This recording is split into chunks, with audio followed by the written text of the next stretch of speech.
Yep, I see it Welcome now. back, everyone, to the Lost Ledgers, a podcast, Podcast. a Podcast. podcast where we create homebrew and then talk about it.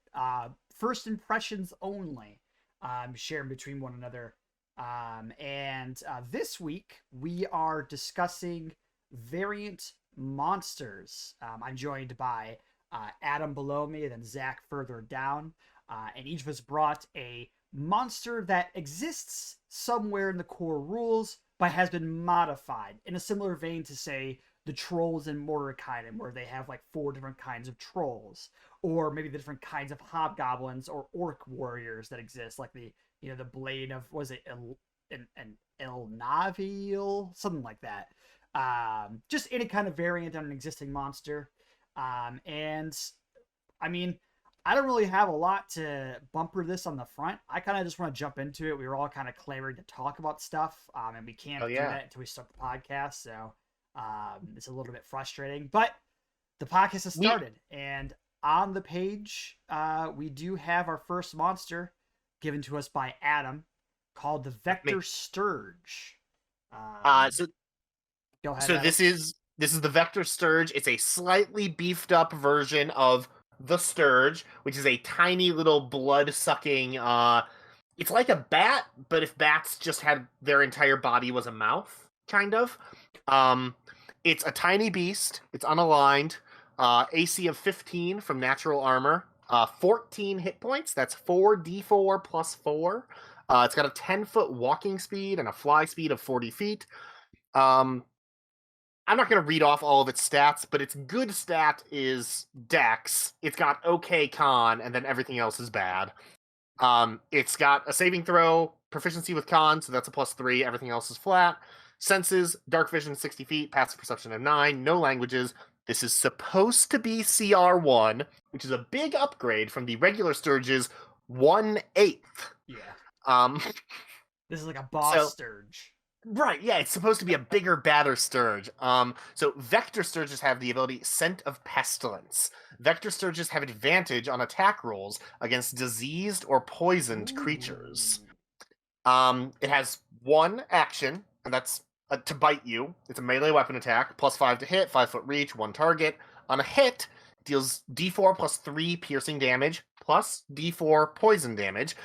If the target is poisoned, it instead deals 2d4 poison damage. If the target is a creature, they must succeed on a DC 13 Constitution saving throw against disease or become poisoned for the next minute. The creature can make the saving throw again at the end of each of their turns, ending the effect early on a success. So what this is supposed to be is you take the Sturge, you beef it up a little bit, you make it a carrier of disease, a vector instead of just a bloodsucker, and make it a little bit more vicious against diseased targets. And that's what I was going for here. I have a soft spot for Sturges because there's I don't actually know the person, but there's somebody on some of the subreddits that I follow, like the D&D subreddits, who has like a dozen different variant Sturges because he just thinks that they're such a cool enemy. And honestly, like his enthusiasm for Sturges was infectious. I'm like, actually, those are a cool enemy, and it sucks that they're CR 1/8, so there's basically no good time to ever use them. Yeah. Besides swarming like level 1 characters, which could go badly very quickly. Yeah, well, especially because of like the attach and drain effect that Sturges have. That was gonna be the Yeah. first thing I asked about, because this Sturge does not do such a thing. I was Yeah. wondering why you chose to go against that. My thinking was just that even though this is beefed up, it's still only CR1, and so I didn't want it to be a super complicated monster. I didn't want it to be, oh, this Sturge can do all the regular Sturge stuff, but it also has advantage every time it's attacking a diseased target. And also, the attach mechanic doesn't work super well with the Scent of Pestilence ability that I came up with here, Yeah, because it doesn't actually have to roll to attack you after it becomes attached. So yeah, my thinking here was that I swapped out the blood sucking ability of the regular Sturge and sort of had this Sturge focused on being a transmitter of the disease or curse or whatever that it's carrying. fun. it does kind of accomplish a similar thing in that like the blood drain is you attack first and then you just get auto damage from that point forward, whereas this is you attack once, they fail to save, and now you have advantage on your attacks. It's kind of like a lesser version of that. Mhm. Also, if you put them in swarms, makes them much more Oh dangerous. yeah, Yeah, well, and that's the 100%. thing. Especially since you can repeat the save at the end of your turn, it's very unlikely that a Vector Stirge alone will attack you. You fail the save. You fail the save again at the end of your turn, and then it attacks you. That's very unlikely to happen. But if you've got 2 or 3 or 4 Vector Stirges, one lands a hit on Yeah. you. Maybe you fail the save. Maybe you don't. Another one lands a hit on you. Maybe you fail the save. Maybe you don't. But as soon as you do, they all smell blood in the air or disease in the air and just swarm on you. Yeah, and it would That's almost fun. like yeah, that's really fun to think about too. They would almost all immediately then turn to whoever has become poisoned and Right. swarm them. I've never paid Exactly. much Yeah. attention to Sturges, Yeah, if I'm neither had honest, I but before I saw this guy on Reddit who was so enthusiastic about them. Because I'm going to be honest, most things below CR like half, I never bother paying attention to. I Because, like, even CR half enemies, it's like, well, you need to throw a couple of these at a level 1 party for it to really be something. 1/8, like, the only thing I ever use it for is if I'm summoning. I love low CR monsters, honestly. I wish they Yeah. got more love, and so this was kind of my opportunity to give a low CR monster that has a cool like concept a bit of love. I thought. No, this I definitely sticks out to me. This is something that I would like if I saw be more interested in than the regular Sturge for sure. Mhm. oh yeah, I just learned that Sturges are beasts and not monstrosities. I always assumed they were monstrosities. That Yeah, is Um, they're surprising fucked looking at up them. enough that I would think that they're a monstrosity, but I guess they aren't fucked up enough. Like they aren't fucked up in like a magical way. They're yeah. just creepy. Like So, uh, one of my hangups on this is just a mechanic or like a not a mechanical. I guess it's a mechanical thing. Where's this DC coming from for the save? the DC is it's The where reason I wait, ask, how I did think I you know, calculate this DC? yeah, DCs always come from something in the stat block.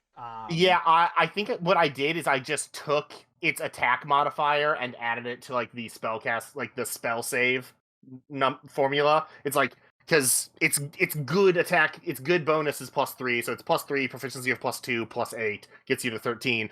But Gotcha. you saving against its dex doesn't make super a lot of Yeah. sense here. Mostly, it was supposed to be a level appropriate save. Yeah, I think for CR1, I think the level appropriate would be 13. I think a lot of these like poison things at early levels are pretty weak too. Um, I could Yeah. see perhaps, dropping this thing a hit die and giving it +3 con. You have the same DC in that situation and a similar amount of health. Mhm. That way, like the DC does have to come from the stats in some way. That's just how it is. And if I'm reading this and I see 13, I'm like, is this coming from the dex? Doesn't really make any sense. It's not a big thing. It's just like I don't know of any saves besides like physical, like you get knocked prone, or like the fighter DCs that are based on dexterity. So oh no, that's based on con. Yeah, okay. Yeah, I took a lot of the wording for this ability from the Otyug's bite attack, but uh the save for the Otyug is calculated with its con. So yeah, that's what a lot of a lot of the monster saves are either based on their con or their charisma, if they aren't like spells or something. yeah, that's Um, because the Otyug's slam has a different DC because that's based on its strength, yeah, but the poison is based on its con. Yeah, I yeah, I could be convinced to bump its con up a little bit. Honestly, the con on the regular Sturge is 0. And I yeah, bumped this up to +1 just to give it a little bit of extra HP because I didn't want them to be going down in like one hit. But yeah, I mean, maybe going down to like 3d4 plus 12 or 3d4 plus 9. Like that seems fine. Like bump up the yeah. con so that the save DC can be based on its constitution instead of its dex. I don't know. I didn't love the fiction of it becoming infected and that raising its constitution score. Yeah, I am curious. What do you picture the Vector Sturge's role in like a Sturge habitat being? It is a at best a parasite. It is like it is an infection. Like the Stirge itself is infected. I don't think that vector Stirges are see. coexisting with other Stirges. I think that there Yeah. is like an infected colony somewhere where Okay. every Stirge in that colony is now a vector Stirge until the disease kills them or they spread it to something else. So it's like Yeah, that's kind of rabies. immediately what I Yeah, imagine kind of. for it Yeah, to that's be. the thing. Like, I imagine that whatever they're transmitting is pretty nasty. Like, I mean, it only lasts a minute against player characters, but for Sturges, this is a pretty serious disease. Well, to a commoner, this is a deadly disease. You get it and you die instantly, basically. Because you get five from the bite, which would drop you, and then 5 from the poison, which would kill you as like a commoner. Yeah, that's the thing. So, So these things would be hella deadly in the world. I like it. yeah. Dope. I really enjoy this. Yeah, and Oh, yeah. honestly, I like the idea of monsters around this CR. I like them having interesting things that they can do, but I don't want huge decision trees. Because, like, when I'm DMing for a first level party, I don't want to have to spend 5 or 10 minutes thinking out the turn. Like, I want it to Yeah. be straightforward, but I want there to be interesting consequences. And I think since this is just a single action that has different, like, consequences, I like how that plays out, personally. I think lower CR monsters should generally just be a little bit more simpler. Because not only is it like this is lower level, they shouldn't be facing like a whole plethora of abilities, but also like when you first play D&D, first time DM, and you're making these encounters, you don't want to overrun like a first time DM with like some crazy ass CR1 monster. Yeah. And I generally think as you get higher CR, the more complicated things, in my opinion, should be. Oh yeah, I think that's totally fine. complicated. I think that if you're looking like a CR15 monster, it's fine if the stat block takes up most of a page and it's got a bunch of options. But for a CR1 monster, I think it 100%. is, as a general rule, I think it's better for a low CR monster to have a simple stat block. But I also think that Vector Sturges would be great as a like swarm enemy for a Yeah. higher level party because Hell yeah. Yes. inflicting the poison condition is such a nuisance. Like you throw 6 or 7 of these things at a party and like somebody's gonna fail that save. Dude, DC poison 13, sucks. yeah, DC 13 is easy, but it's not so easy that everyone's gonna make it every time, especially if you're forcing 5 or 6 saves a turn. Yeah. Like, Yeah, I love the synergistic or the synergy of the like passive almost that you gave it with Scent of Pestilence and just the ability of what it does. Yeah. Yeah, Makes thank it simple. It's small and it's like you know what it does, and then you can quickly realize, oh, this goes with this, which means oh, if I had multiple of these, or if you oh, team them okay. up with something else that inflicts That poison, like yeah, the exactly. Otyug, like And I could also, I That'd be fun. immediately, like, just talking about swarms, imagine making this like a swarm monster at just like a higher CR, like make Oh, it a yeah. CR5 for a higher encounter where it's like an Actually- actually like swarm where it's large or medium instead. my original idea was to make a stat block for Swarm of Sturges, but then I came up with this. So Well, I love this because Yeah. this just like lends directly to doing that idea, basically. 100%. 100%. nice. I love this. Sweet. I'm All right. I'm glad that you guys liked it so much. I honestly this one felt more thrown together for me. Like my other one that is a little more complicated was the one that I put more like Yeah. active thought into. This one was just sort of like I'm just gonna start typing and see what I come up with. Like Yeah, and that's part of the reason why I led with this. This is easily the simplest creature that was on our list today. So get ready for a lot more complex things. it only Um, gets more complicated as we go. It You're in does. for a Not too real bad. treat at the end of the stream. We're gonna go ahead and if we even get there, honestly, We'll see. we'll go ahead and scroll down here. We're gonna go on to Zach's couple of Bullywugs here. Yeah, these will be both of mine. Zach, famously a fan of Bullywugs. The first monster you guys ever fought in my campaign, my Yeah. first ever campaign. I yeah. love Bullywug. And while I was looking into it, like to do something for this, I looked up if there were more types and there weren't, so this was perfect. Oh yeah, definitely. There are some in like some adventure modules, I think, but whatever. Yeah, just from what I looked up on Adventure modules. Kobold Fight Club, there was nothing Yeah. else that came up with them. So my first one is a Bullywug Trapper. It has an armor class of 14, notably lower than a regular one. A little bit more hit points, same speed 20 feet, swim speed 40 feet. A little bit bumped up dex stat, and that's all on that. A higher stealth, a same passive perception, language, bullywug, challenge CR 1. My CRs, you might have to guide me on them a little bit. We'll see. All of the same abilities with the amphibious, speaks with frogs and toads, swamp camouflage for advantage on dex checks, standing leap, all the same as a regular bullywug. But it does have the added luring tongue. While stealth, the bullywug can use its tongue up to 5 feet away. The tongue is shiny and placed in such a way that makes it look like a shiny bauble that may attract a creature. A DC 13 perception to see the tongue, and a DC 13 insight to tell that it's not really a shiny bauble. This bullywug has multi-attack, just like a regular one, but this one has bite, and it uses a staff instead. So the bite and the staff just follow the stats a little bit. They do a little bit more damage than the regular bullywug would. And the gooey spit that it has is its kind of new special ability. It recharges on a 6. The bullywug picks a target within 20 feet.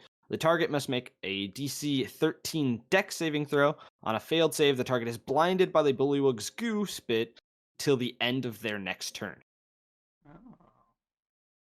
And I figure we want to talk about that one first, or do you want me to just go immediately to the other one? Oh no, we can talk about this in a little bit. So the first thing that sticks out to me is luring tongue. Specifically because like there's no actual mechanical benefits from the tongue. This seems like more like something that would be in like the lore of the creature. It does mechanically need to be in a situation to use it, but it doesn't necessarily get an advantage for using it in any way. Like it doesn't charm a creature. It just makes It gets a creature close to them is mainly what it's supposed to do. Right, but not in any way that's against that creature's will. It's only just a tongue that glows, and it's up to that creature if that attracts them or not. And because of that, it's not a mechanical advantage in any sort of way. Which is why I say it's more like something that would be in like the physical description of the creature or like the habits of the creature, as opposed to a feature. It is in their lore that they're like tricky and they try to deceive people and they try to be cunning with the way that they'll bring their targets down. And that's basically what it was supposed to be. If we can think of a better way to put that in there, I'm willing to. My original thought was making it wrap the person up with their tongue so that they like held them in place. But I thought that might be too strong. Well, what I'm saying is that like them using this feature gives them nothing. Like nothing they can expect. Right? It doesn't force a save. It doesn't force a creature to get close or anything. It's literally just them projecting, like not even a light. It doesn't necessarily have like a light it gives off or anything like that. This is just a physical description of what this creature can do, as opposed to a feature that is relevant in like a combat stat block. Which is why I said like this could be an additional thing on top of the feature. If you wanted this to have some sort of mechanical feature, perhaps like maybe the tongue gives off a pheromone that creatures within like 30 feet smell, or like maybe not even smell, but like distracts them in some way. So like while the tongue is out, they have disadvantage on perception checks to look at anything else, for instance. What I was maybe thinking was that like if someone makes an investigation check on the bauble, like maybe there's like a dex save to avoid being like ensnared by it. Like if it's supposed to be like a sticky thing, maybe like, oh, anyone who investigates the tongue like has to make a DC whatever dex save or else be grappled by it. Like I like that. Yeah. I think that option is more of what I was kind of going with it. Yeah. It's not supposed to be magical, really. Well, I wasn't suggesting anything magical. I was just suggesting that it gives off some sort of biological thing that like distracts creatures or something. But yeah, no. All I was saying is that as it's written, it doesn't give the creature anything of use. It's literally just a description of like a thing this creature might do to attract prey, but it doesn't have any mechanical way of attracting that prey or catching it or anything like that. Yeah, it would be very niche. It's just people that like shiny things, or a lot of creatures like shiny things, which is why I had that. So like, creatures that aren't intelligent would go for this. It's not specifically for. Well, you could even just write the that. You could say humanoids. creatures with intelligence less than 6 are Okay. charmed by it or something like that.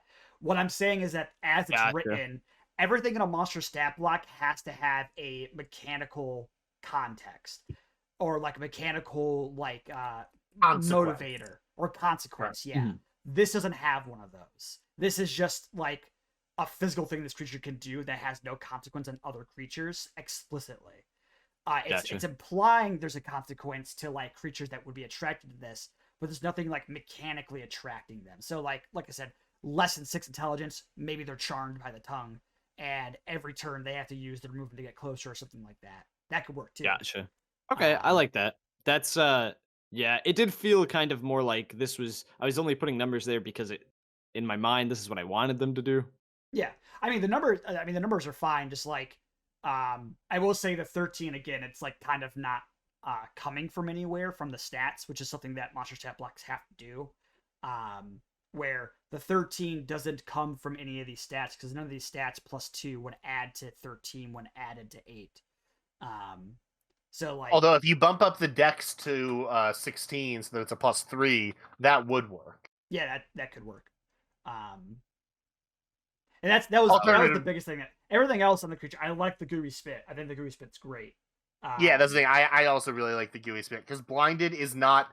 It's not that big of a disadvantage. Like it's definitely a disadvantage, but like disadvantage on your attacks for the turn, not the end of the world. And Like advantage against you, but yeah, I think that might be enough to stat this up to maybe a CR1. This does because it doesn't really do any more damage than the normal Bullywug does because it has the Yes, same. it does. Oh, the staff has a D8. I apologize. The staff's better. The bite does 1 more damage because It of does the 1 more higher damage. dex, and Oh, they yeah, have more okay. health. It does have a higher. It does have a top higher. Okay, it might be CR1. I'd have to run it through the calculator. CRs are kind of wishy-washy in a lot of ways anyway. my gut says that this is CR1, but my think it might gut be is too. often wrong. So I misread the attacks compared because the bite has the same name and they look similar, so I just kind of read them the same way by accident. But yeah, the staff does more damage, and the bite does a little bit more damage. So, and the attack bonus is higher, so it very well could be CR1, especially if that dex goes up to 3. Yeah, I'd be fine with going up to a 3. I was actually afraid to do it to a 3. I thought that was too strong, so I'd be fine going up to 16. +3 is pretty standard for all CRs. So yeah, if you had a +3 dex, and then that would deal 1 more damage and also increase the attack bonus by 1, I'd say it's probably CR1 by that point. yeah, I think that's safely in CR1 territory if you bump the dex up to a +3. I think so too.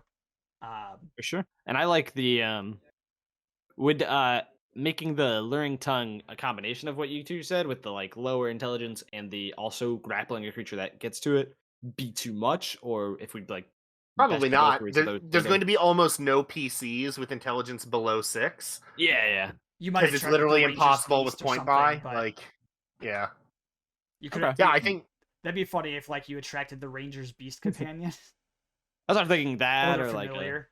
really Yeah. dumb barbarian. right. Yeah, because the thing, Really dumb one.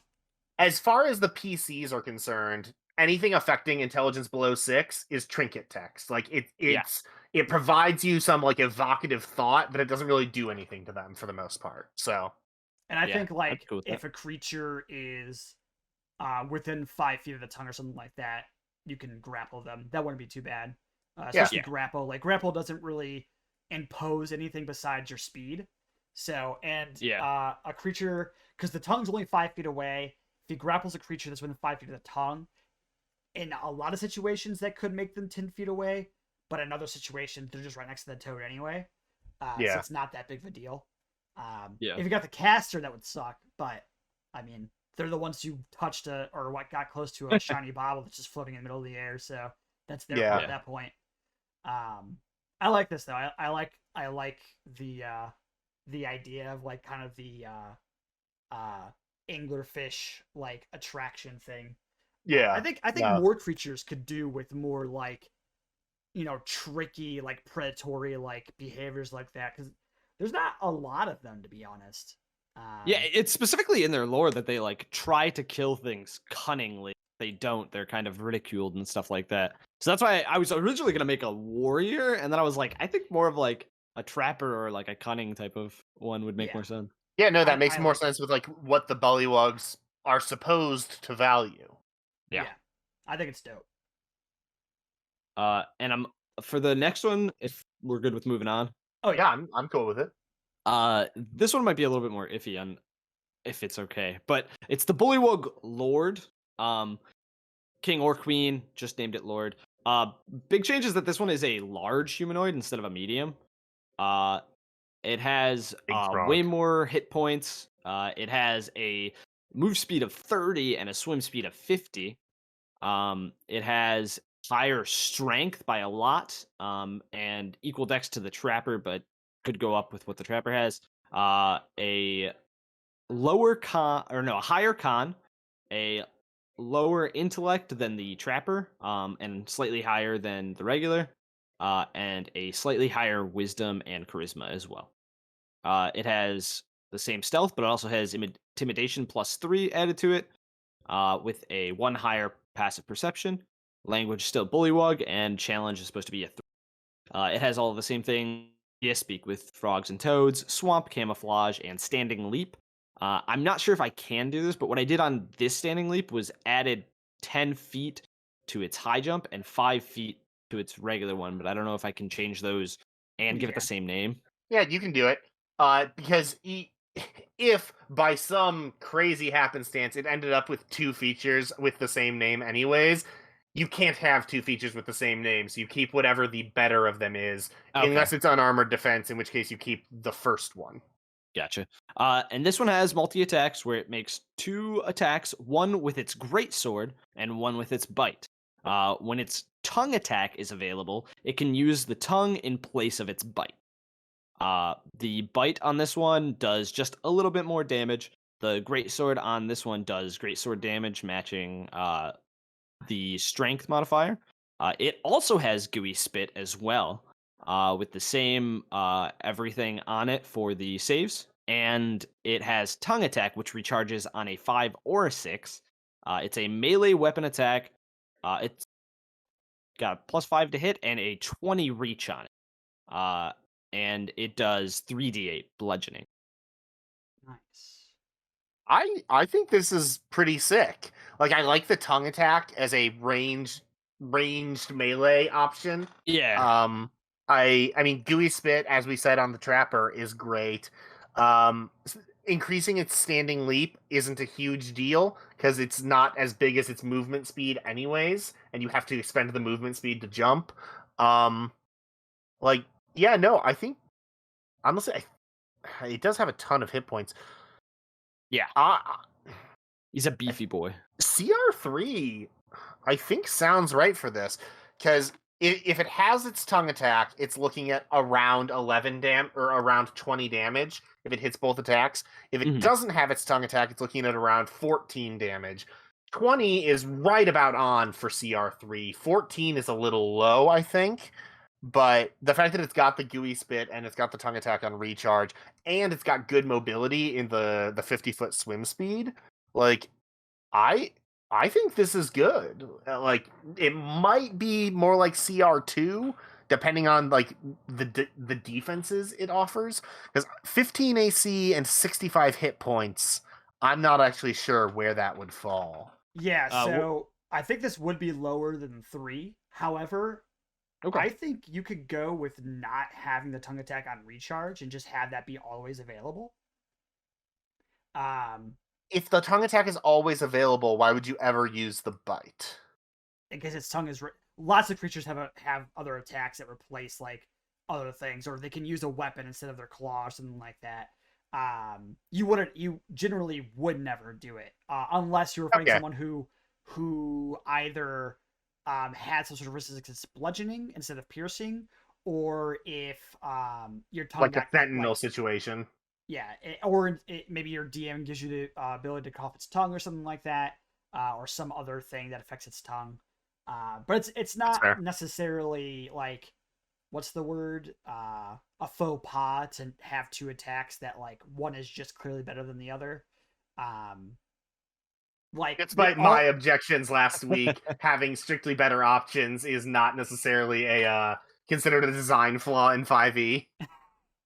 um but if you did have the tongue attack, that'd be a consistent 12 damage, plus the great sword is another 9, so that's 21. That would be at the bottom end of CR3 damage. A +5 bonus is a CR4 thing, so you'd have a offensive CR of about 3 or 4.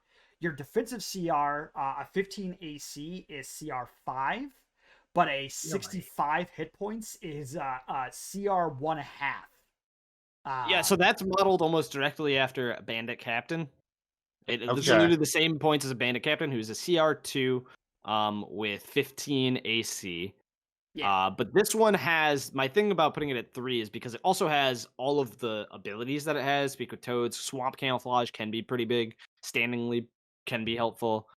None of those things account for CR in any way in 5e. Oh, when weird. when you're using like the DMG thing, because most of them don't add. They're all very circumstantial, right? They can't reliably just use their stealth in combat. They can't reliably be in the water in combat. Talking to toads isn't going to help them at all. Standing leap could be helpful, but you're still going to provoke attacks, so it's not really giving them any more than just moving around is going to do. So Weird. in some circumstances, it's good. It's better to have those options than not. But because they are so niche compared to like just straight damage and attack bonuses and HP and AC, they aren't accounted for generally. Which is why some Yeah. people say CR is just kind of wishy-washy. Yeah. Depending on what you give, how many niche things you give a creature, it could sway the CR like a point or two in the direction, but generally not that far away.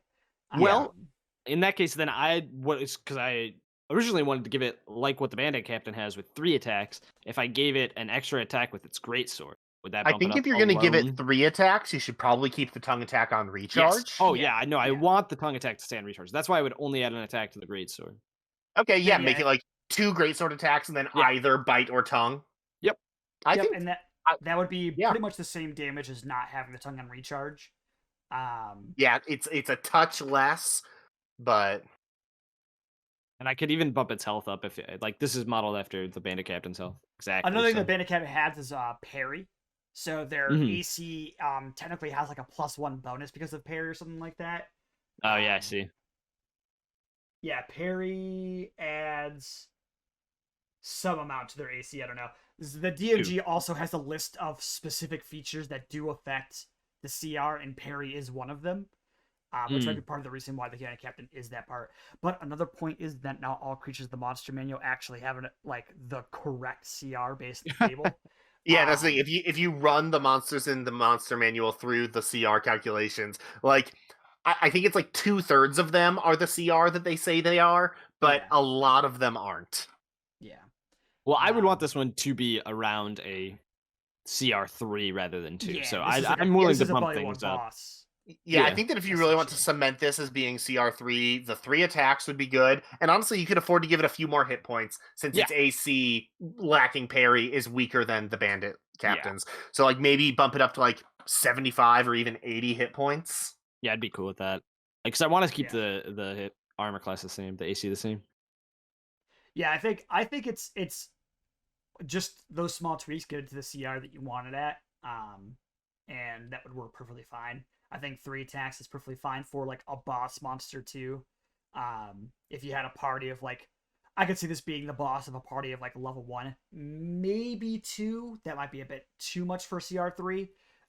Depending on how big the party is. Like if it's only Yeah. 3 characters, level 2 might be reasonable. okay. Mine are always balanced on 4 characters because that's how it's supposed to be. That's how it's supposed to be. And Yeah, that's CR it. You're supposed to do your math assuming that there's 4 players. Yeah, and I think the boss monster suggestion from Xanathars is CR3 for a party of 4, for the solo monsters table.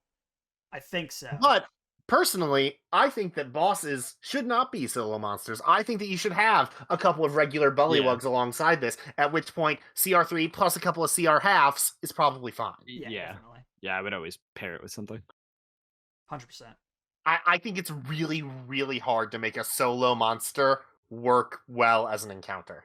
Like, So my one hang up with this that I had while creating it was making it large, because a Bander Hob is large, and I don't want it to be thought of as big as that. Because in their lore it does say that the lord or the king or the queen is larger than other bullywugs, so it could still be medium and just larger. I I don't know mean, if it's too much to make be like this Goliath. large.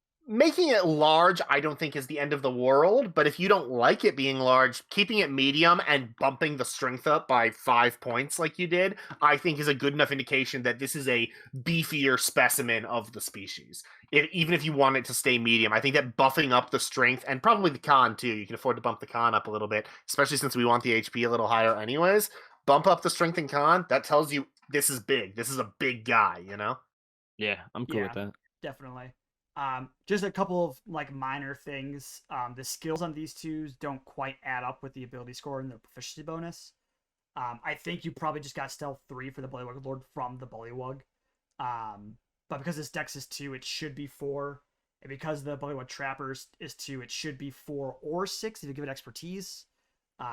But we were also talking about bumping up the dex on the Trapper to +3. So if we did that, +5 would be right. Yeah. So, but those are just small like minutia things that like are just sort of expected as opposed to being important to like how the creature actually plays. So that's just right. Yeah, it's not technically required, and it doesn't like break the balance or anything if those numbers are one off of what you might expect them to be. But generally, though, they're intended to line up. The phrase. Yeah, I usually try to. It's just that my internet was kind of going in and out, so I was trying to quickly get some of this stuff down. Yeah. What was my work? They call it best practices.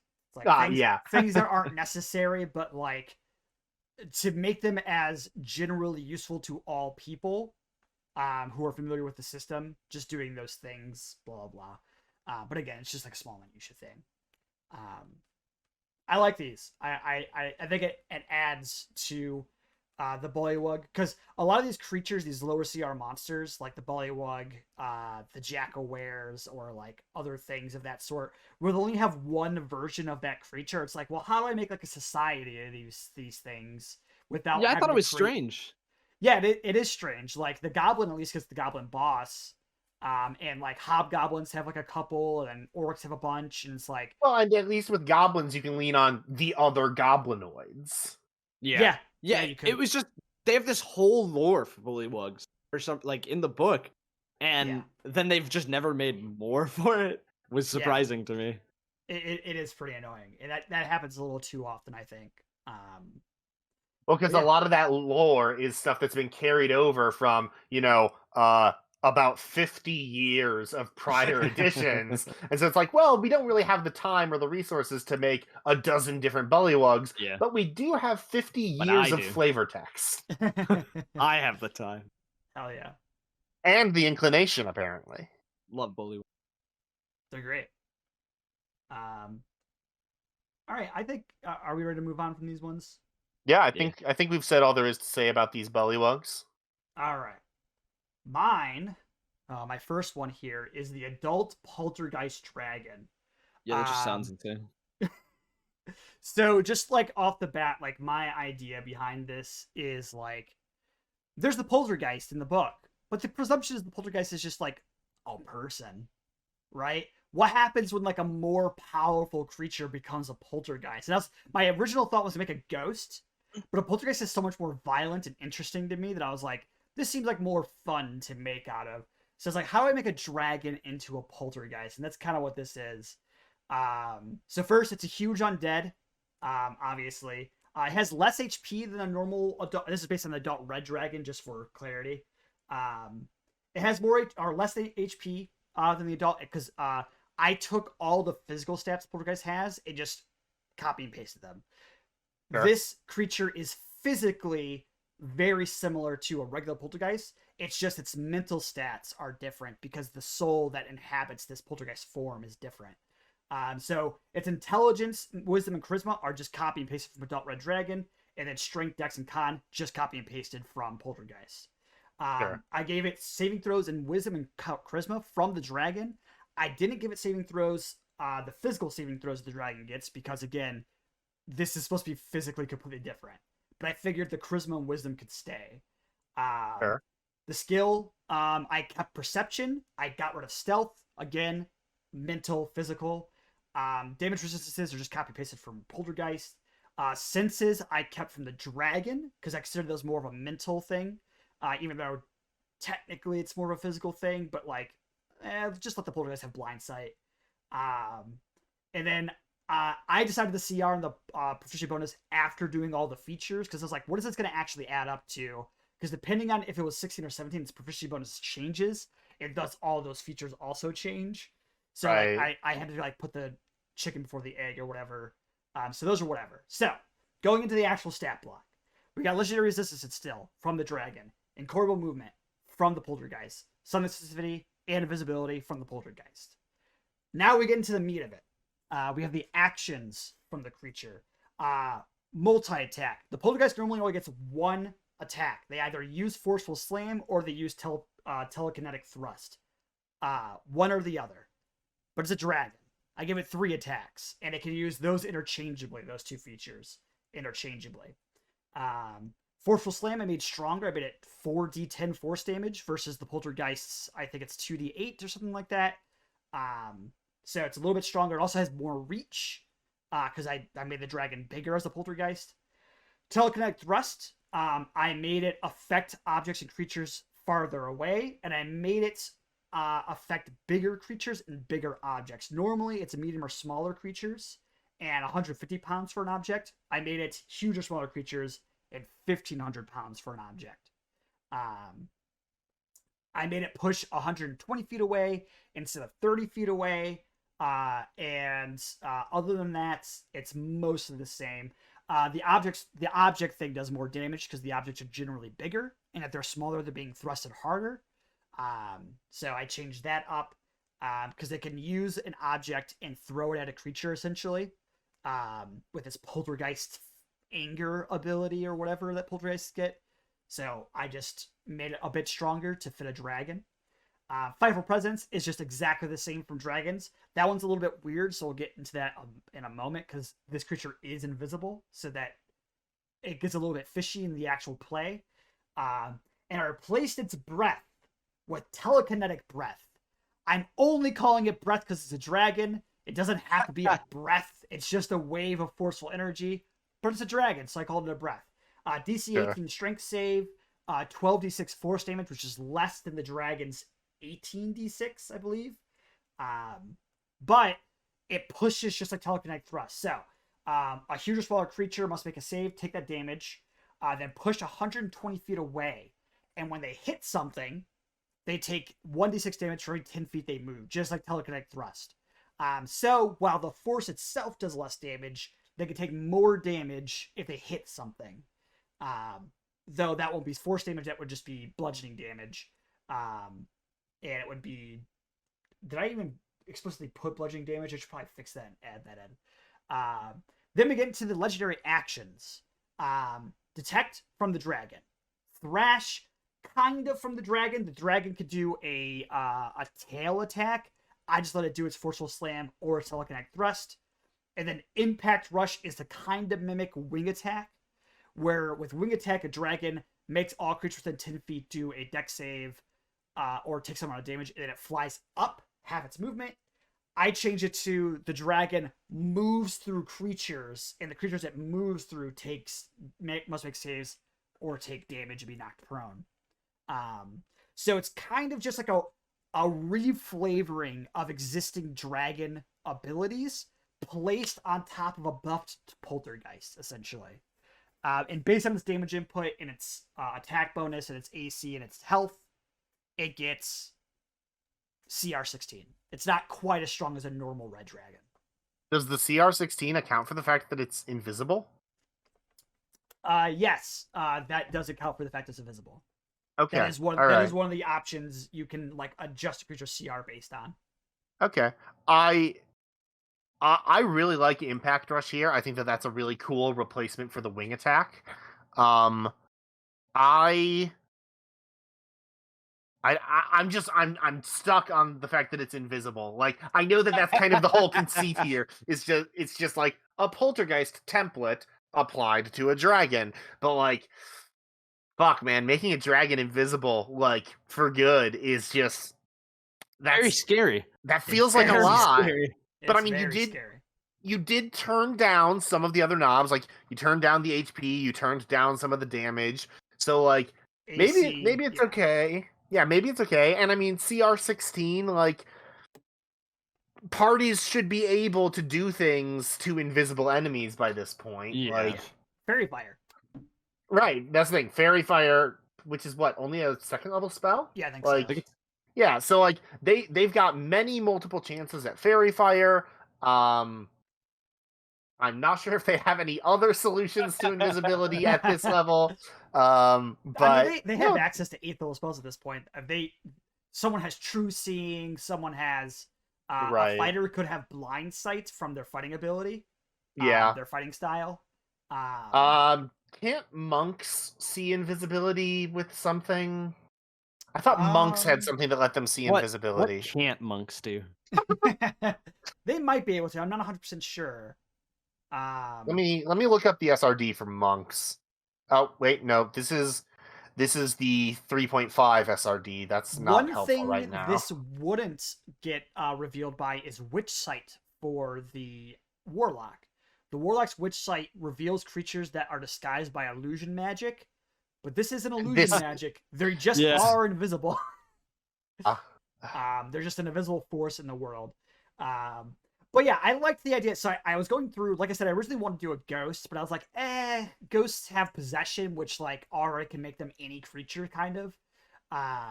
So I looked at Poltergeist, and I just like the lore of Poltergeist. Poltergeists are specifically specters that don't know why they got killed, or how they got killed, or what happened, and they're just angry. Wow. They're just mad at the world. So I like the idea of like, maybe you're fighting at a campaign and there's this legend of a dragon, and like maybe the BB&G of that campaign as a flex kills that fucking dragon, and you go to investigate that. You and the party go investigate that brawl at the dragon's hoard. And when you go there, you're met by a poltergeist dragon who's just lashing out against the world in his lair, or her lair. And just like, I just liked that idea. And I'm just like, there should just be a poltergeist stat, or like a template, essentially, for like any kind of creature, because it should be just any material creature can become a poltergeist. And They haven't done a ton with templates in 5e though. Like, I think that there's a ton of room for you to do cool stuff with that, with things like Poltergeist or Revenant, or like I don't know, like Zombie. I think Revenant has a template. It might. Zombie might too. I think a couple of the undead do. Yeah, but regardless, they could be doing more with it. Like, you could 100%. Like, I want a vampire dragon. I want a vampire dragon. Why is there no vampire template? Like, yeah, this immediately makes me think of just like an amazing scenario of like fighting this in a boss lair. This would be dope. I'd be so happy to fight this, man. I don't give a fuck that's invisible. Just like even if you don't know it's a dragon, it's just this force that's fucking you up. Yeah. Like, what the fuck is going on? Obviously, giant force. Well, because honestly, like, invisible stalkers are scary enough as is, but like, imagine invisible stalker, but a fucking dragon. Like, and like half the thing would be you trying to figure out what this is or was even that is. Yeah. And then I just got this idea of it, like, so you're fighting this thing that's invisible, and your cleric's like, fuck this. I want to know what this is. Or anybody who is Fairy Fire, for instance, and they cast it on this thing. Yeah. Or they like do True Seeing or something, and you just see this giant, like, ghastly dragon with like these ghostly flames coming off of it. Like, another thing that, like, as I was making this, I was thinking of was I don't know if you've played this, Adam, but I know Zach has Heroes of Might and Magic. The Necromancer Castle, the strongest creature is a ghost dragon, and that was the castle I always loved playing as a kid, because I just loved the idea of a ghost dragon. It was just so badass to me. It's also the most broken castle in the game, but other than that, I like ghost dragons. Hell yeah. It's No, pretty crazy. this It's- is sick. It's hard to imagine this being weaker than other dragons. Yeah, right. I thought that the invisibility would like skyrocket its defensive DC or CR, but because of its physical stats being so meek, that affected its AC, affected its hit points. It actually didn't affect its AC. I adjusted its AC to be lower intentionally, because it's weird because the poltergeist is stronger than just a person, but a poltergeist is Yeah. just a person, and this is weaker than a dragon. It's like, So it's forceful slam attack. It looks like it's making that melee attack with charisma. yes, all of its things are done with charisma. Okay. It's a force in the world, just like by its sheer presence in the world. Because a dragon, the idea is that a dragon doesn't go down so easily. It's like, if it becomes an undead creature of some sort, its existence overcomes that. So it's not held back by like the physical problems. Wait, I just had an awesome idea.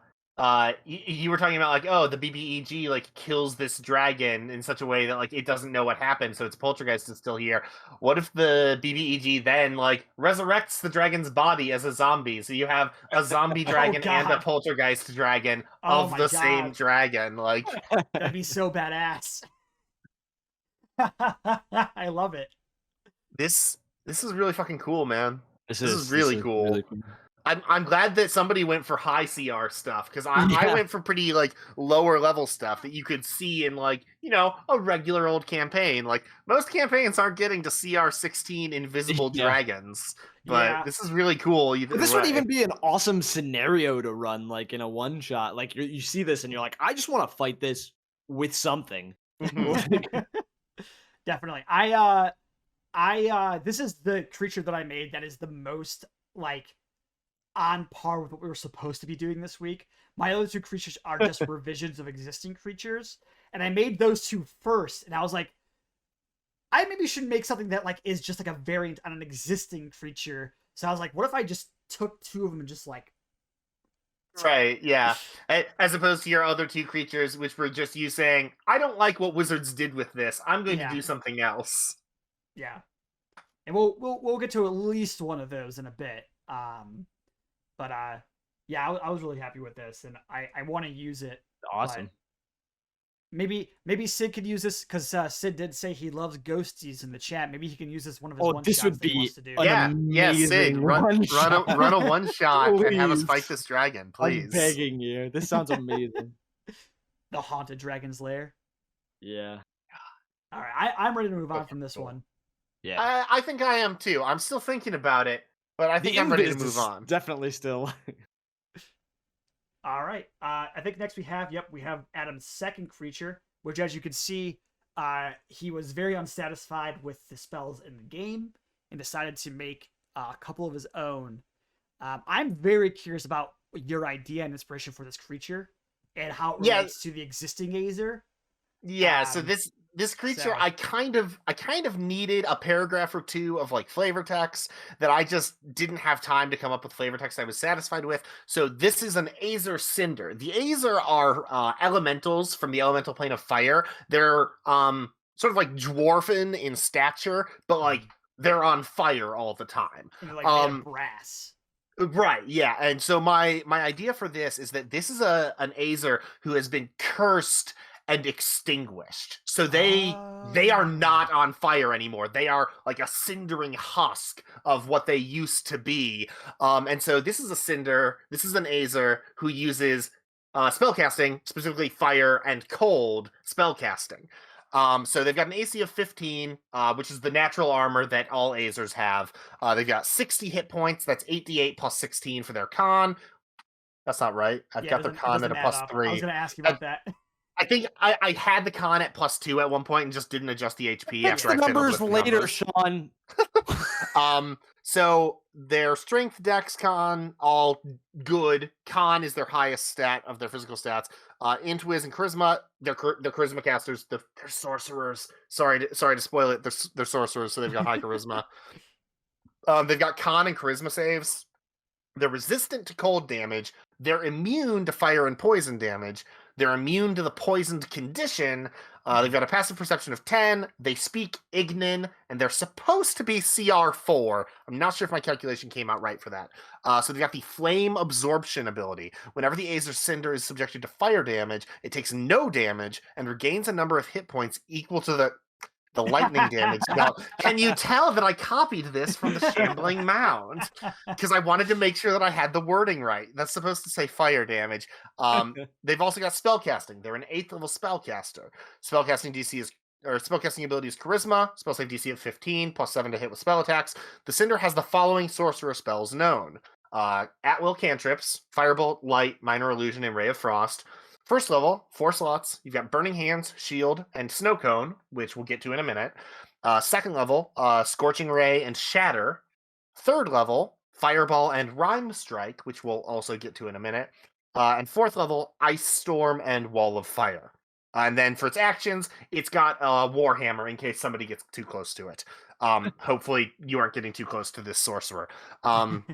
So Snow Cone is a first level evocation spell available to Druid, Ranger, Sorcerer, Warlock, Wizard.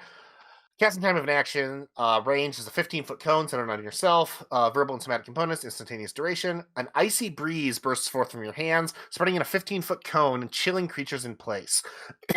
Creatures in the affected area must make a Constitution saving throw. A creature takes 2d6 cold damage on a failed save, or half as much on a successful save. Creatures that failed the saving throw can't take reactions until the start of their next turn.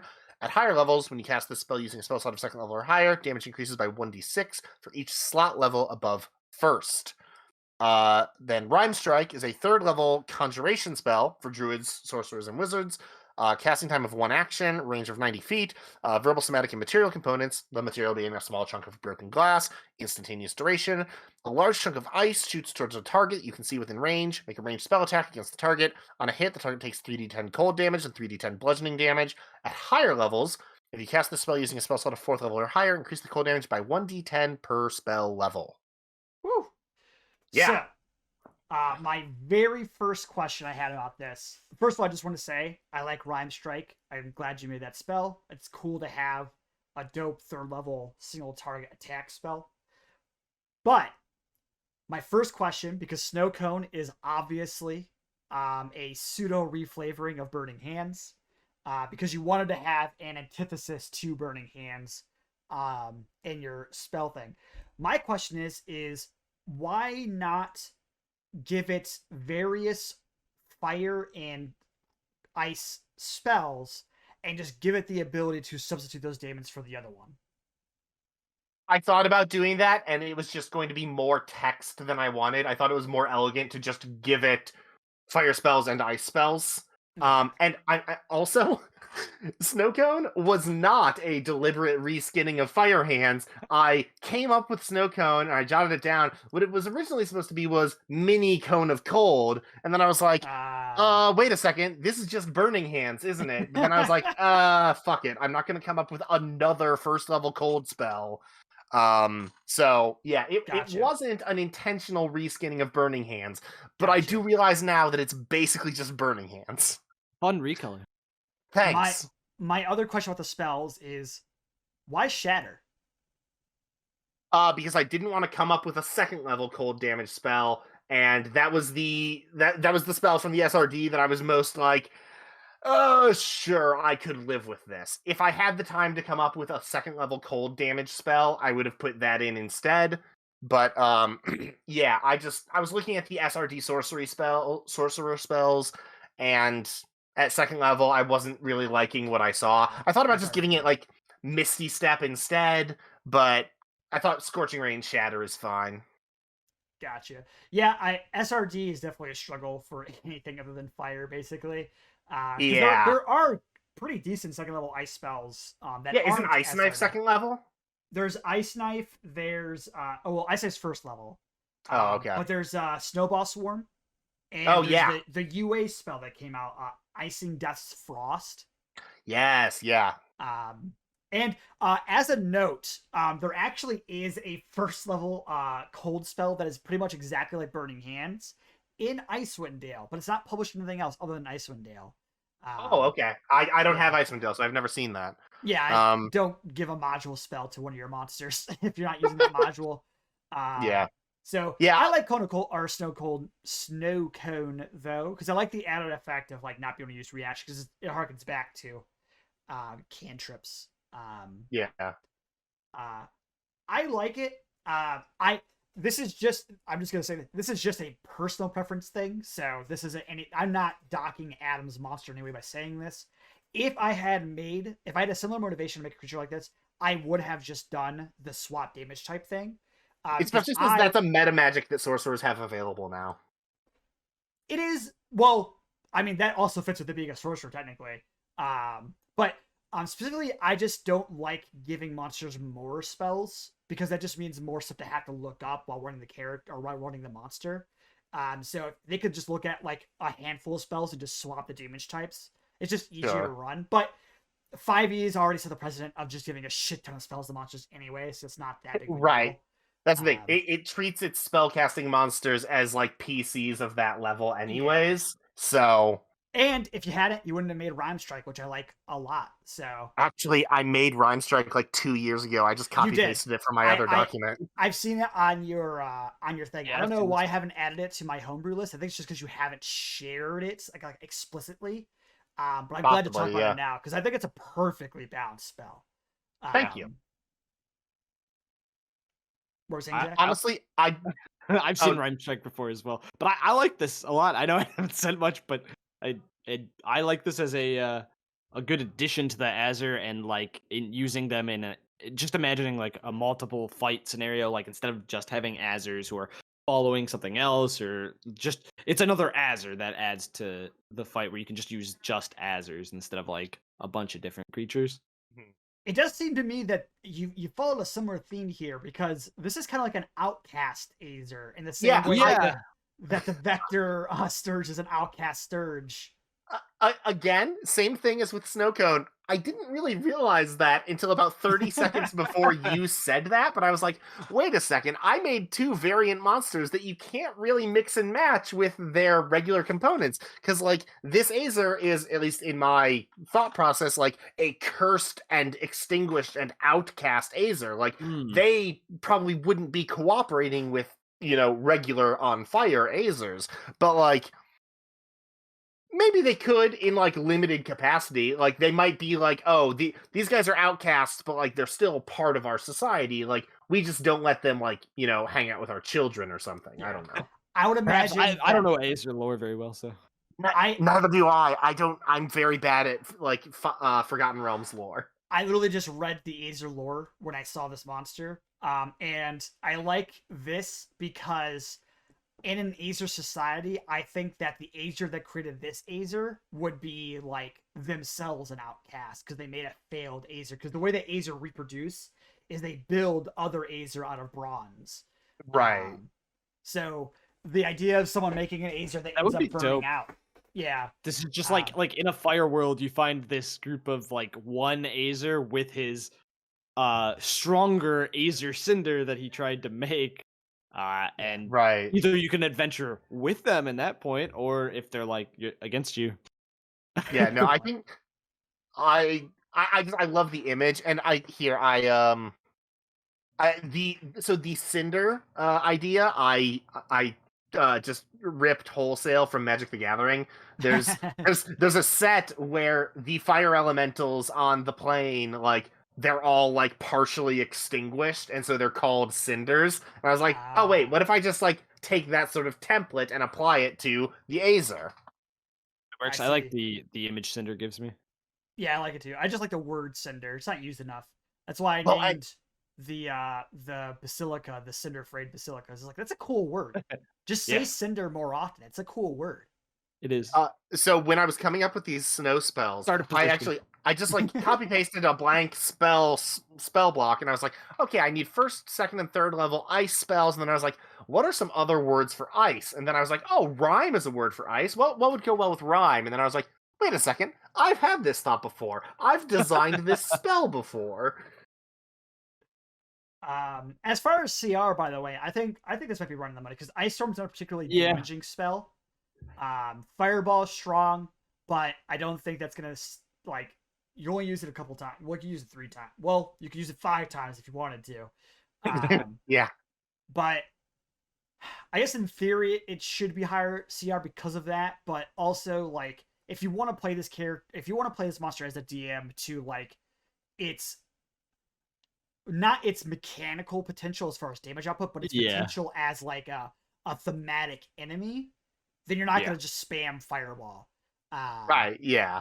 Yeah, I And just that's imagine them since like it's CR4. immediately trapping you with like a fire of wall in like an area where they can Yeah. fight you or something, and then you're Just- immediately I- down. a that, spell I like slot. the idea. You have wall of fire trap everybody in like an arena, and then you start casting ice spells at them. That's dope Yeah. as fuck. No, I was thinking of like two cinders, and like one traps you with wall of fire, and the other casts ice storm on you, and it's like so flavorful. It's very Yeah. Todoroki, but It is. It's awesome. I think man. the spells are great. I like Snow Cone. It just gets rid of that 1d6 and gives you that condition. And then Rhyme Strike, like I said, I think is a perfectly balanced spell. Sucks when you miss it, but that just happens with attack spells. that happens Yeah. sometimes. Yeah. Well, yeah, and I that's think- why I was able to. I gave Rhyme Strike a little bit higher damage than like a 3rd level save spell would get. Just because on saves, you still get absolutely. half of the damage when they fail. But this one, it's like, it's all or nothing. So I think 6d10 is okay. Yeah, I double checked the DMG like suggestions for spell damage real quick. And the suggestion for single target 3rd level spells is 5d10. But it also says that if it is all of these damages assume half damage on a success. So if you don't have that, add 25%. And this is pretty much right on the money. So 6 or 7 could have worked. And I think 6 has a nice that 3d10 balance. I like that. So Yeah. it's not overpowered, it's not broken. But it's gonna fucking hurt if you get hit by it, because that's 30 Oh, damage, yeah, 32 absolutely. damage. How much damage? 11 times 33 damage on average. Yeah. And that will fucking suck. Yeah. Especially as early as level 5. Like, Yeah. That could, for some people, that could be your whole HP. yeah. So I like it. Wizards. I more than anything, I like the lore. I just like the Thank idea you. of that. I'll try to actually type up some of that lore before we post this on social media. Hell yeah. Anybody else have anything to say on this one?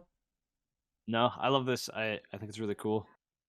I Lambda. love additions of monsters just in general. So I just want to check one thing. You did change the alignment to evil from neutral. Yes, I'm less. So my original idea was that they are cursed and extinguished and outcast, and that they are sort of bitter about that, and that's Okay. why they're embracing the cold as well as the fire. Nice. I'm not 100% on that, but I'm also just not 100% on giving monsters that have like, human level intelligence alignments across the board. Anyways, like unless they're a celestial or a fiend, I'm not a huge fan of giving intelligent monsters alignments. I just did that because it's in the default stat block. That actually touches base back on the feature we were talking about, the Bullywug Trapper. Alignment doesn't really have a mechanical weight, and it's kind of weird that it's in the stat block. It should be in the lore. I can understand giving them in the lore an alignment, because like you said, in the lore, they could be like these bitter outcasts that embrace like this whole thing as like vindictive motivation against other creatures because they've been outcast. And if you in the lore you say they tend to be evil, that's one thing. Then just like putting it in the mechanical stat block that they are lawful evil. Yeah, I have issues with putting alignment in stat blocks at all. Yeah. But I think that Cinders would be much more likely to be evil than a regular Azer. So yeah, I threw it in. Just because I wanted to really hammer on that like outcast thing. Like they have been pushed away from Azer society because they have been extinguished. I do want to because oh sorry, Zach. I'm totally fine. I kind of ignore what it says about most people alignment do. a lot of the Yeah. time. 100%. I did have this image though, like because we're talking about alignment not fitting. Lore is for if you're playing in a specific setting. You can use this fucker however the fuck you want. And my immediate thought about these is that instead of being outcast, they are treasured for two things. Yeah. One, they are able to sustain themselves without the heat of fire, and that could be seen as a valuable trait for Azer to have. It's a rare thing. And two, I can definitely see like an Azer Lord being an Azer Cinder who has Azer servants who just fucking burn him in combat to like give him health, like his that would be supports. phenomenal. Like, Yeah. And actually, when so I designed this before I designed the Stirge, and my original idea was that I was going to design the Azer Cinder and like an Azer Lord, and so that was my actual very first thought. But then I was like, no, I don't want to just do two Azers. Like, let me do something else. Yeah. But no, I had a similar thought, but the way that I was thinking about the Cinders in the lore, it didn't really make sense for them to be together with the Lord. So yeah, definitely. no, that's actually a great idea though. Like, I really want to run. I'm you know what? I might be running a one shot in a couple weekends because that's a really fucking cool Hell idea. yeah, dude. Let's just do a one shot with all these monsters. Hell yeah. Yes. Oh boy. Fucking gauntlet. To be fair, any one of these monsters that we do on here are totally game for my campaign stuff because I love hell yeah, dude. I'm different down like with it. variations of monsters. We're a little too far in my campaign for me to just like shoving these in, but Maybe the Poltergeist dragon. maybe. There were monsters I was thinking about putting in here that are going to be in my camp. I was like, that's a terrible idea. I don't want to give you guys like the monster stat blocks, but all right. Let's go ahead and move on to Zach's second, I guess third creature, but you know, it's a different kind of creature. We got the Shimmering Sludge. Zach, do you want to tell us about the Shimmering Sludge? First of all, just tell us what is this based on specifically? This is old. This was not supposed to be my second creature. This is my third. Oh, I thought this was the second one on your list. No, but it's supposed to be slime. But I didn't adjust it at all to. This is how I made it a while ago. I reread it, and you still kind of get the idea of it from it, but it's supposed to be like a different sort of slime, kind of, or ooze. Need more oozes. It's a huge construct. AC of 15, 102 hit points, no speed, with a lot of strength and a lot of con and a lot of nothing else. A lot of nothing else. Because it has a +6 to athletics, it has damage resistance to cold, damage vulnerabilities to fire and dex saves, damage immunities to poison, acid, and psychic, and condition immunities all. It has a 10 passive perception, no language, challenge 5 maybe. It has alluring glow. Whenever someone is within 50 feet of the pool, they must make a wisdom saving throw DC 15. On a failed save, the target is charmed by the pool, and each turn they walk their movement speed towards it, making a new save at the end of each round. On a successful save, they are immune to the pool's effects for 24 hours and see it for what it really is, a pool of sludge or slime or ooze. Drowning Slam. When a creature enters the Shimmering Sludge, they take damage at the beginning of their turn as the sludge attempts to drown the target by bashing them with its ooze. A target takes damage at the beginning of each of its turns, 19 or 46 plus 6 bludgeoning, and 44 acid, and is pulled 5 feet towards the center of the pool. A target that takes damage in this way is no longer under the effects of the alluring glow. In order to get out of the pool's grasp, the target must make a DC 15 athletics check, while the pool is also counted as difficult terrain. Fucking love this. It's a trap monster. It's a trap. So the first thing is that you'd probably want to up the Dex, Int, Wiz, and Charisma from 0 to 1, just because there is a rule that says that if your stat ever drops to 0, you die. Okay. That's fair. And 1 has the same penalty as 0. So that would still give it a -5 to all of those. I just unabashedly love this. This is really cool. I love the idea of a completely immobile enemy that is like trying to draw you in, and like one by one you're individually figuring out, wait, what am I doing? This is just a pool full of toxic slime. What the fuck? That's honestly, when I saw the name of it, I thought that you were going for like a Terminator 2 thing, but this is way better. No, it's supposed to be like a pool of almost water-ish, like, and it's like Yeah. shimmering and it's nice to look at, and that's why it's alluring. But as soon as you get close to it, or it's attacking you, or if you save against it, you know what it is. You're like, oh, that's not. No, I know. That's what that actually is. gross, and I hate it. Yeah.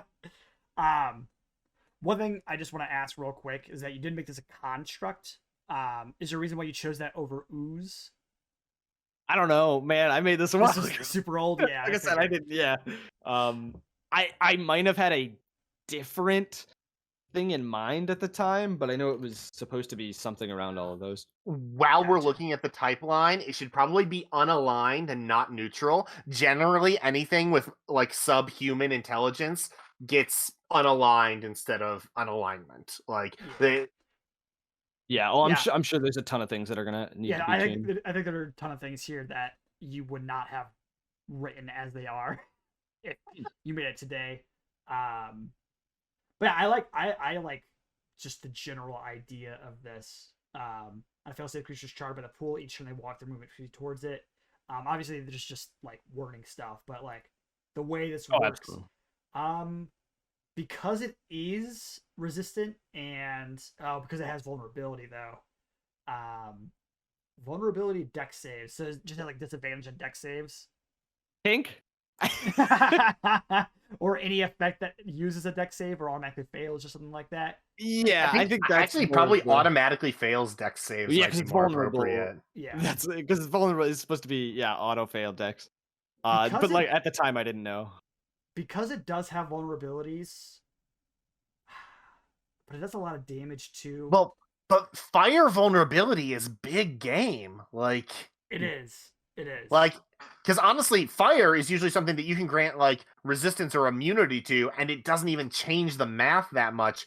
But like, giving something fire vulnerability is huge. Yeah, I don't know if we're gonna be able to like discern if challenge 5 is accurate or not without like doing this post podcast and like doing the math, because there's a lot going on here that bears calculation. Like it's not supposed to be a high CR either. No. It is a lower one. It has a lot of health, but it really, has the vulnerability. It's really mechanically weird, and that makes it harder to do the math. Yeah. Really, a CR is kind of like an afterthought when you make a creature anyway. Like, unless you specifically are making a creature to replace another like option. Really, the CR is like the last thing you really care about. It's like, okay, it's this CR based on what I did. Yeah, unless you're designing a creature to fit into a specific encounter. Usually that's CR is really just math that you do after you've designed it to see like, well, this is what I came up with. How strong is that? And actually, to me, the most useful thing about the CR calculation is looking at the offensive and defensive CR, because sometimes I will design a creature and they are way out of whack with one another. It's like, oh, this creature has like a 12 defensive CR, but a 3 offensive CR. And it's like, I think it's fine if they're different, but that might be a little bit too different, you know? Yeah, definitely. Yeah, I think this could just straight be a ooze. I don't know why it's not. A lot of oozes are basically just trap monsters. Yeah, they're like the classic thing for like the gelatinous cube, the most famous of them all. It's like the hallway vacuum. It just like goes around and cleans the walls as it moves, and it's like it's not even meant to be a monster that you fight. It's just like this is for maintenance purposes, and you ran into it, and it just happens to be dangerous. Like you drain a cleanser. Yeah, that's the thing. It's like you aren't supposed to fight gelatinous cubes. You're supposed to run away from them, but then they just keep like rounding every corner behind you, like the Terminator. Like, yeah, I agree with Justin in the chat. I think it doesn't necessarily have to have any vulnerabilities. Generally, giving a monster a vulnerability is just killing it. Because vulnerabilities just fuck things up sometimes. I think the only reason that I would have done that is because it's supposed to look like water, so you wouldn't guess that it's fire. Ah, I see. That makes sense, yeah. Often, there are also like oozes that like thrive in fires too, like in past editions and stuff. Like, I remember there being like some sort of like mold ooze creature that if you shot it with fire, it, like multiplied or something. That rings a bell, but I can't remember the exact ooze it is. Yeah. But yeah, I like this. I kind of want to do a trap episode, kind of. Traps are underutilized. Traps are hard. They're hard. They're definitely hard. Normally it's just easy to be like, yeah, you tripped a wire, firewall. Instead of like making this elaborate thing, like, okay, what's the setup? What's the payoff? Like, you just like, oh yeah, the door was trapped. You get shot by an arrow. I think traps would have to be a special episode. I don't know if I can come up with that in a week. Let alone want to give up some trap that I've come up with. I'm so fucking bad at traps, man. Like, I'm fine with doing a traps episode, but it needs to be far enough. Like, I'm gonna have to start working on traps now if it's the episode for a month from now. Like, yeah. Remember when we did a one shot with Adam as the DM, and he made a trap literally with the trap rules in the book right in front of us?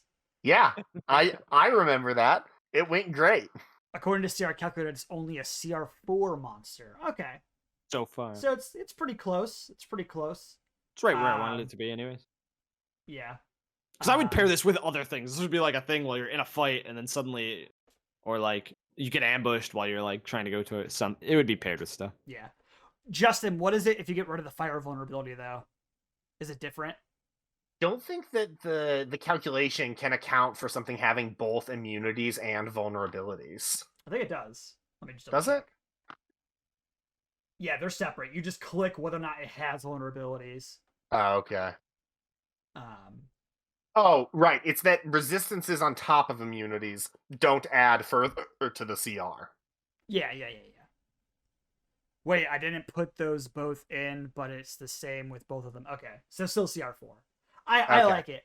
It's a simple set piece trap monster, and I like the alluring glow. I like that it attracts people to it, and the drowning slam is fun, just like suffocating them and fucking them up. Obviously, wording's strange just because it's like. Just don't even look at it.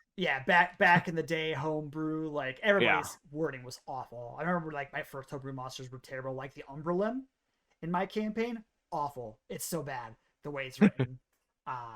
He says vulnerability without vulnerability, it's a CR7. Ooh. Damn. Wait, but you said with both in it's the same. I think he was saying that he didn't have the immunities or the vulnerabilities in. Okay. Hey, bot, I think. Great work, Justin. Thank you. I was like, I don't see a notification. Pecan, it's bot, not thought. Jesus. All right, I still want to run this through the numbers myself to see what it looks like, and I think this would be fun to reword some stuff on this one and like get it ironed out basically. But I love the idea of these types of monsters. Oh, I did change one thing about it when I reread it. So I lied earlier. I changed the movement that it takes to get to the pool. Originally, I had it at 10 feet around, but if you're 50 feet away from it, that's a lot around. It is. It is. Yeah. So I changed it to whatever your walk speed is, because that makes it both more dangerous and less dangerous. If just like for your speed, because it's difficult terrain. So if it does manage to pull you towards the center, people with lower movement are like really stuck there, and people with higher movement run to it quicker, but then can get out quicker. Yeah. So. And it's a pretty big thing too, with it being huge. Yeah. Huge. All right. I just want to double check, Zach. Was there another monster that you made? No, this was the third one, like I said. Okay, so it was the 2 Bullywugs and then this. Okay. Yeah. Okay. I just make sure I didn't miss anything. I was like, fuck. No. All right. Well, I'm good to move on from this, unless you guys have anything else to add. No, I said my piece at the beginning. I fucking love this. I think this is top notch. I think this is fun. All right. Well, this is my first expression of I don't know, disagreement with wizards. This is the Tyrannosaurus Rex. I don't like the Tyrannosaurus Rex as it already is in the book. I think they missed a lot of opportunities with it. I think that they don't know what a T-Rex is really like, and they didn't even appeal to like a fucking Jurassic Park T-Rex. Oh, it's got such a small stat block.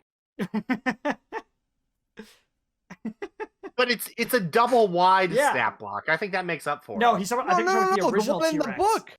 The book. It's Oh. not a double wide. It's a tiny little regular one. Yeah. Oh, Like, I thought you were talking about Shawn's. It's shorter than the Bullywug. Yeah, it's sad.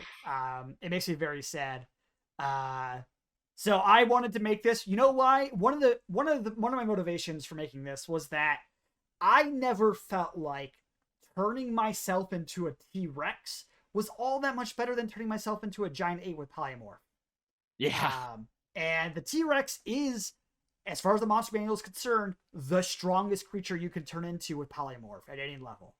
Because it's the highest CR beast monster in the game, in the monster manual. So I wanted to give it a revamp. So I changed quite a bit about it. The first thing that Wizards gets wrong about the T-Rex is giving it a flat dex mod. The T-Rex was very agile. It wasn't fast. They made the T-Rex too fast. They made it 50 feet per round. I made it a little bit slower, so it's about 10 to 11 miles per hour. T-Rexes were not that fast. They were too heavy. But they're agile as fuck. The way their bones rotate in their skeletons means that they were able to, like, turn on a dime while they were running. They were crazy fucking agile. Another thing that Wizards gets wrong is the perception. They don't get keen senses. The T-Rex has a stronger sense than a dog and a stronger eyesight than a fucking eagle. All right? Wizards doesn't know shit about dinosaurs. I gave it a strength and dex save too, because again, it's agile as fuck and it's strong. It's a big ass motherfucker. I didn't give it any skills besides perception. I did go to 5 perception, which isn't that much better than the book, but I did give it keen senses to make up for that. It's the same CR. I wanted to keep it around the same way. Its AC is a bit higher. Its health's a bit higher. But its damage output's about the same. So it's on the higher end of the CR8 scale than the lower end. So, getting into the actual actions. Multi-attack is most of the same, but I gave the T-Rex 2 more kinds of attacks it can make. It can make a stomp, and it can make a tail sweep, which it does by foregoing all of its other attacks. So let's get into the details here. I gave it a bite that is much the same as the one in the book, but I gave it a longer reach, because a T-Rex famously stands like a T. It's like this on a swivel. It has a real long reach forwards and backwards. And so I made all of his attacks have a little bit more reach than they do in the book. 15 for the tail and 15 for the bite. Those are largely the same. The big thing I changed about the bite is that in the DMG, or not the DMG, the monster manual, if a T-Rex bites, it can't bite another creature. I changed that to, if it bites another creature, it just lets go of the other one. So, like, in theory, it could let go of the grapple at any point, but I just wanted to make that clear in the text, that if it bites someone else, it just drops the other person. Tail Slam's exactly the same. And I made Stomp, which is like a weaker version of Tail Slam, but it also has a grapple mechanic. If it stomps on you, and you're medium or smaller, it grapples you to the ground. It knocks you prone and grapples you, which effectively restrains you because you're prone, because then things will have an advantage on you and stuff like that. And it can do that to 2 creatures at once, but if it ever moves, it drops those grapples. And then the final action I gave it was Tail Sweep, because T-Rexes use their tails to trip dinosaurs. Dinosaurs are people. Dinosaurs are people. It was a very strong tail. It has a lot of vertebrae. It's actually very flexible. So what I gave it was, each creature horizontal to the T-Rex and at a 15-foot cone originating from the T-Rex must make a DC 18 strength saving throw or take damage and be pushed 15 feet away and knocked prone. on a save, half damage, no push, no prone. So this is meant mostly to knock down other dinosaurs and other large creatures. But it's also great against a party of characters. You can, knock them all over. Kind of gives it like a breath attack type of thing. Sure. So, horizontal. Well, hey, wait. Do we know for a fact that T-Rexes couldn't breathe fire? Maybe you could just give it the breath attack. That's true. Nothing. Poltergeist T-Rex? That sounds pretty cool. T-Rexes do have negative intelligence and charisma though, so I don't know if they can overcome that fact. I don't know if T-Rexes can be angry about how they died, to be honest. I don't know if they have that capacity.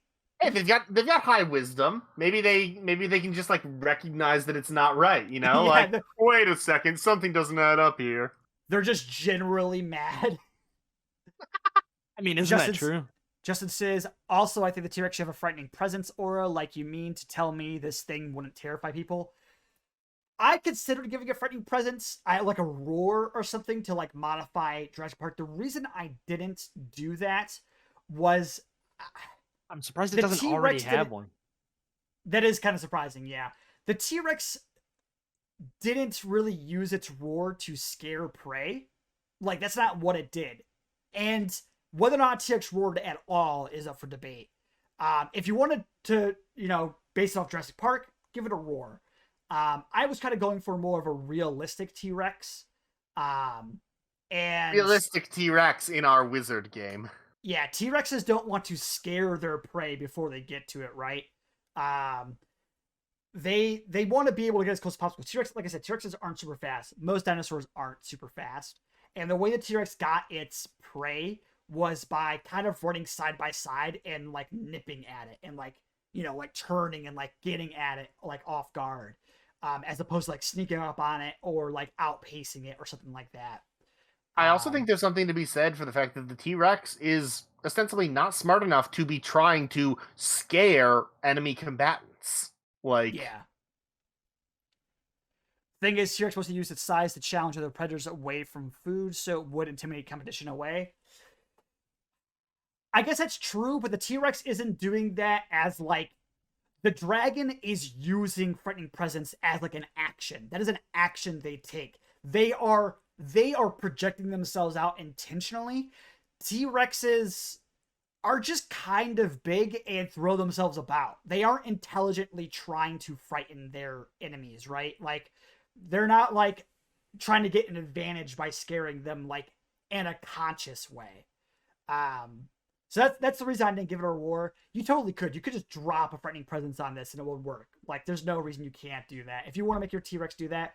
Another reason I didn't do that is because this is something a character can turn into. And I didn't know if I want to give them that ability. It'd be cool to give them that, but mostly Polymorph is used to either fuck your enemies by giving them shitty damage outputs and HPs, and make them a non-threat, or to make your allies giant beef sticks that can put out some damage and take some hits. Those are the uses you're really using Polymorph for. Outside of I need a fly speed, I need a swim speed, and stuff like that. In combat, that's really what you want it to do. So, I unfortunately I don't have much to say about this because I think this is beautiful. I like this a lot. I think it's great. I have one question that I'm sure I know the answer to. Sure. How does it stay the same CR as a regular T-Rex? If you just the numbers match out? So the numbers are higher, roughly. In fact, I ran the numbers for the T-Rex in the calculator, and it's at the low end of CR8. I had to add a lot of stuff onto it to make it CR9. So I have made it so its damage output is a little bit more, a single-digit number amount more. And its AC and its health were obviously higher, but I made it so that it was just at the bare end of 8, right before 9. Okay, so it's a strong high-end 8. It's a high-end 8. Okay. Okay, so you moved it from a low 8 to a high 8. Yeah, this is high percentage Redditsa. All of its stats are maxed out. This is a top percentage Tyrannosaurus. Yeah. I agree with Zach. I don't really have much to add to this because like you had a goal and you accomplished it. You were like the T-Rex in the book is stupid and I'm gonna make it better. Like you did. This is a T-Rex that is more fun to use both And as fight. a DM and as a player. It's more fun to fight against because it's got more dynamic actions available to it.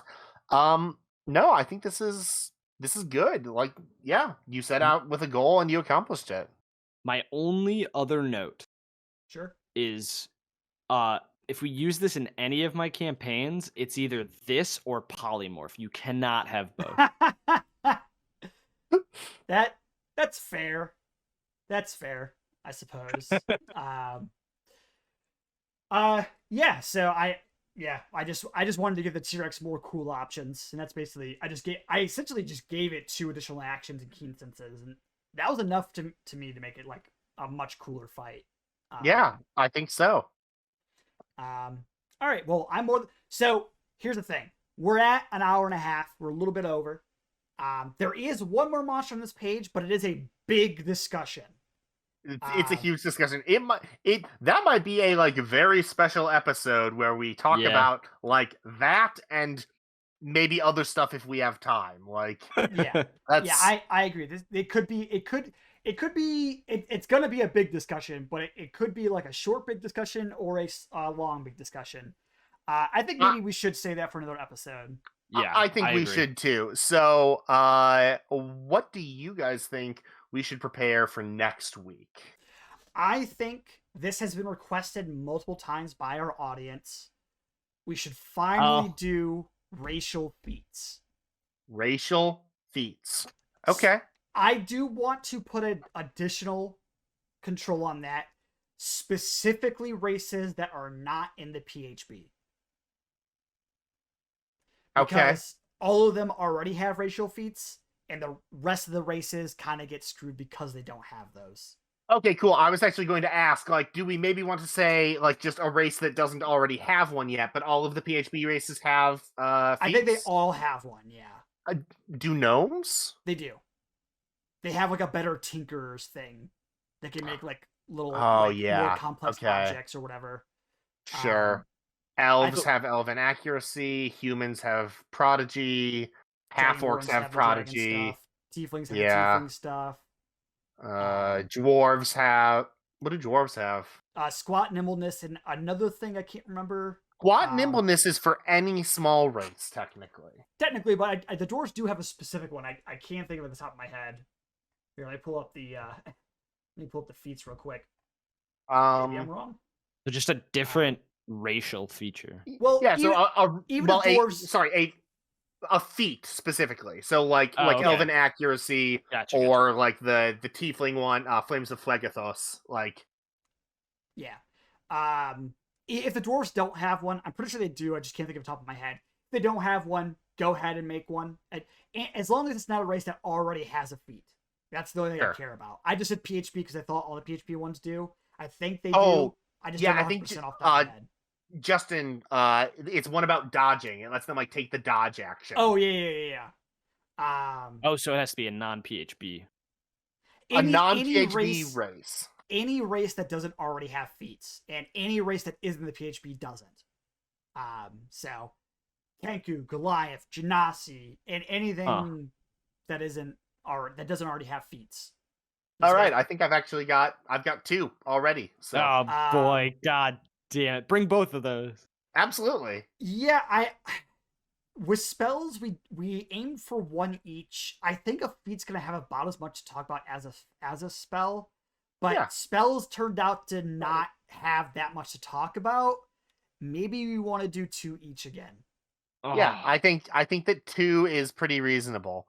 And Justin says he thinks he has 2. And Justin, if you write it down ahead of time, even if you aren't on the stream, we can talk about your ideas. So, that's true. That's something to think about. Yeah, I think I've got like 1.5 ideas already. So I think I'll definitely have 2 for next week. I'm starting flat. I have no ideas, and I'm excited to think of some. Excellent. I've been completely surprised and taken aback by this idea. Did you have another thing that you were thinking we might do? No, I had no ideas. I have less ideas for this. I'm also going to start thinking of traps since we talked about it, and I Oh, know boy. that I would have a really just- hard time coming up with those. I just don't So, want to give away my ooh, traps. that I we made. may be getting a submission from Sid. Ooh. Hell yes. I love playing with racial traits. We still have to make that list as well. So I do want to just be clear, Sid, because you had a separate request, which was to modify existing races. This is going to be creating whole feats for existing races. No, I know. Okay, cool. Just wanted to make sure that there wasn't a confusion there. All right, well, I think that about wraps up this episode. Did anybody have anything else to add here at the tail end?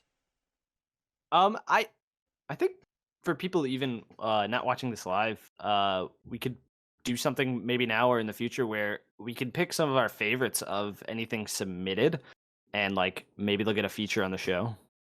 Yeah, absolutely. Yeah, even if it like doesn't fit the theme for the week, like viewer submissions are welcome. Though themes would get a gold star. Yeah, stuff that's on theme will obviously get a bump to the top of the list, but yeah. So yeah, maybe I can add that to the post that we make and just be like, hey, DM us if you want us to talk about something. Yeah, we talk about the stuff on the podcast. If you wanted to submit something for us to like talk about and like dive deep into, maybe send us an email here or something like that. All right, well, that is it for this week of the Lost Ledgers. I just realized I never said the Lost Ledgers at the beginning of the podcast to like intro. Damn it. I just kind of said welcome back to the podcast, I'm pretty sure. And because I didn't do that, this week doesn't deserve a corny sign off. No, you gotta do it. No, I think he's right. We botched the intro, so we should botch the outro too. Yeah, you can just edit an intro. No, I think we should probably